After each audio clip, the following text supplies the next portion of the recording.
இந்த பிழையில தான் நிரந்தர நித்திரை கொள்ள இருக்கிறார். சில மரணங்களை நம்மால ஏற்கவே முடியாது. எல்லாருக்கும் அறிந்தது தான், வாழ்க்கை தொடங்கினா முடிஞ்சுதானே ஆகணும். ஆனால் சில மரணங்களை பலரால் ஏற்கவே முடியாது. அப்படிப்பட்ட மரணம் தான் திரு விஜயகாந்துடைய மரணம். பல வகைகளை ஏற்றுக்கவே முடியலையே என்று பலரும் கதறி வருகிறார்கள். ஆனாலும் கூட சில வகைகளில் சற்று ஆறுதல் தரக்கூடியதோ இந்த முடிவு என்று கூட சிலருக்கு எண்ணம் தோன்றுகிறது. ஏனென்றால் அவருடைய வாழ்க்கையில் அவர் அடைந்த உயரங்கள் அதிகம்.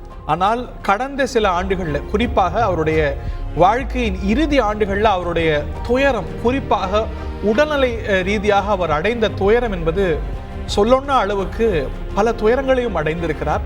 அதிலிருந்து அவர் விடுபட்டிருக்கிறார் என்று கூட சிலரால் பார்க்க முடிகிறது. He has been liberated from that என்ற அளவில் நம்மால பார்க்க முடிகிறது.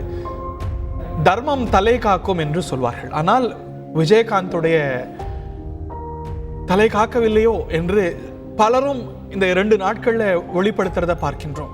ஆனால் அவருடைய பெயர் காத்து நிற்கும் என்பதில் மாற்று கருத்தே இல்லை நேர்களே.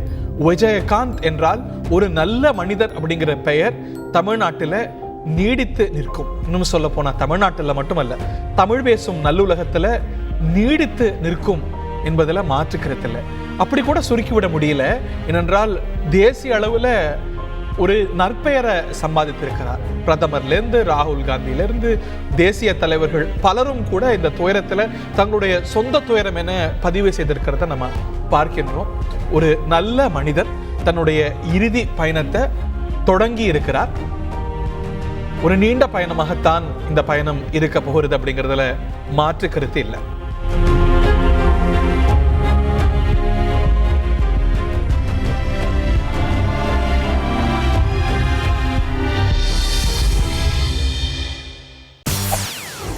செய்திகளை உடனுக்குடன் தெரிந்து கொள்ள உடனே சப்ஸ்கிரைப் பண்ணுங்க.